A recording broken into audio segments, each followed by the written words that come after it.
Assalamualaikum warahmatullahi wabarakatuh. Saya Maya Farsita Putri dari Prodi Manajemen Fakultas Ekonomi dan Bisnis.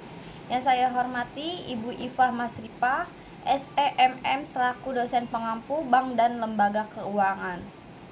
Di sini saya akan mempresentasikan pengertian asuransi. Pengertian asuransi adalah suatu mekanisme yang memberikan perlindungan pada tertanggung apabila terjadi resiko di mana mendatang. Apabila resiko tersebut benar-benar terjadi, maka pihak tertanggung akan mendapatkan ganti rugi sebesar nilai yang diperjanjikan antara penanggung dan tertanggung. Asuransi merupakan suatu lembaga keuangan karena melalui asuransi dapat dihimpun dana besar yang dapat digunakan untuk membiayai pembangunan. Di samping itu bermanfaat bagi masyarakat yang berpartisipasi dalam bisnis asuransi. Dan adapun prinsip dasar asuransi, yaitu diantaranya 1. Insurable interest.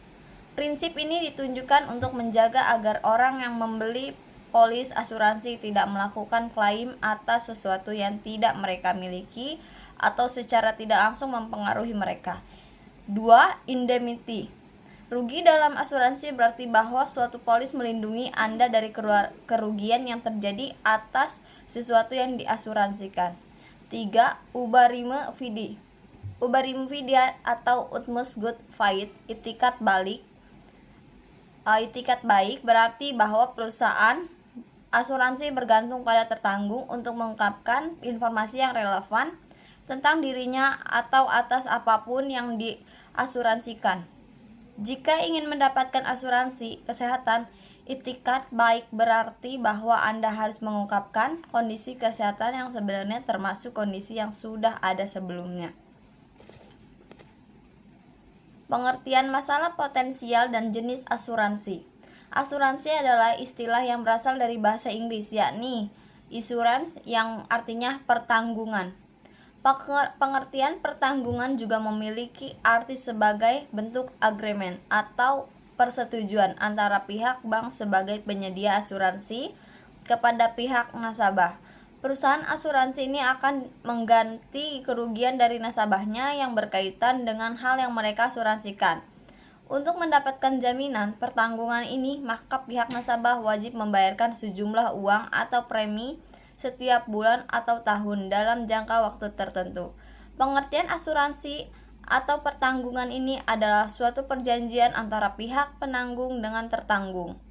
Dan di sini kita bisa lihat ada unsur-unsur dalam asuransi. Dan kotak pertama itu ada asuransi premi merupakan kewajiban untuk membayar tanggungan kepada pihak asuransi sebagai jasa pengalihan risiko yang mereka inginkan. Dan kotak kedua, unsur lain dari asuransi adalah polis pertanggungan. Sebagai ganti dari premi yang sudah kamu bayarkan, pihak tertanggung akan memiliki hak untuk mendapatkan polis. Dan kolom ketiga, klaim. Ketika kamu mendapatkan kerugian dari suatu peristiwa, kamu juga bisa mengecek risiko tersebut sudah masuk pertanggungan dan tercantum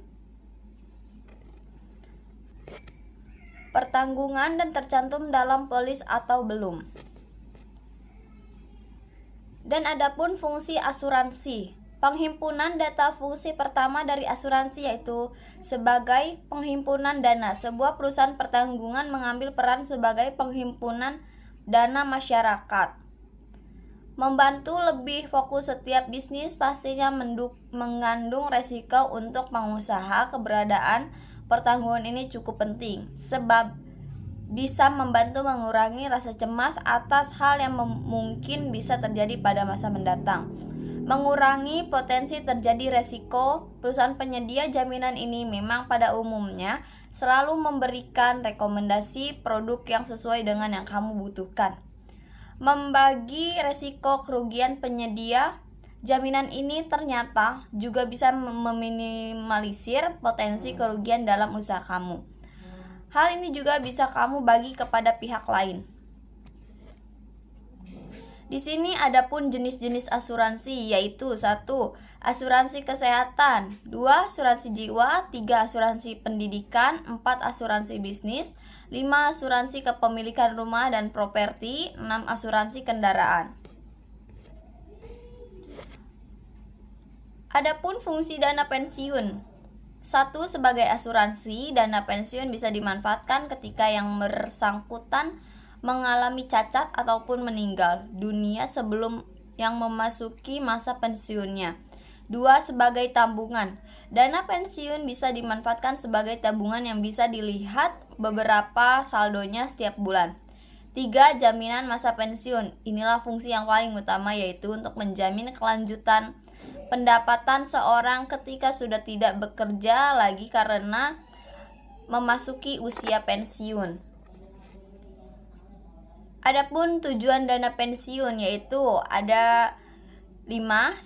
Memberikan penghargaan kepada para karyawannya yang telah mengabdi di perusahaan tersebut. 2. Agar di masa usia pensiun karyawan tersebut tetap dapat menikmati hasilnya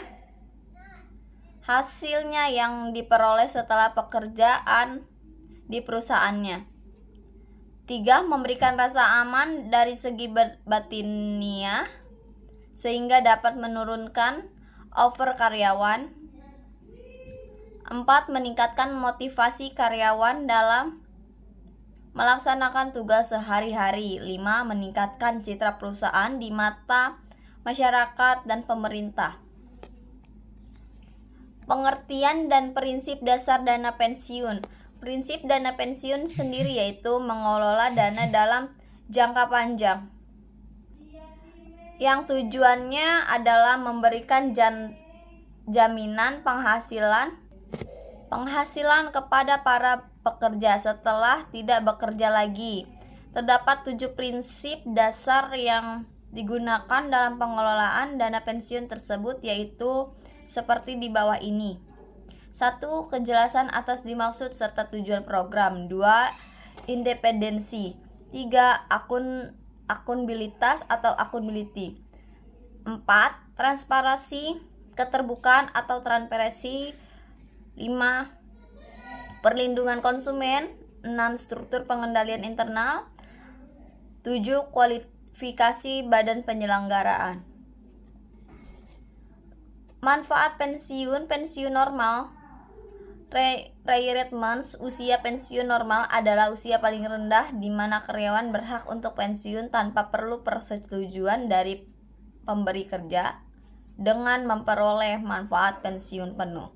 Jumlah manfaat pensiun yang diperoleh seorang karyawan dengan pensiun dipercepat biasanya dihitung berdasarkan aktuarial ekuivalen dari jumlah pensiun yang telah terakumulasi sampai tanggal pensiun dipercepat. Bisa kita lihat di sini ada daftar pustakanya. Dan saya ucapkan terima kasih. Sampai di sini presentasi saya. Wassalamualaikum warahmatullahi wabarakatuh.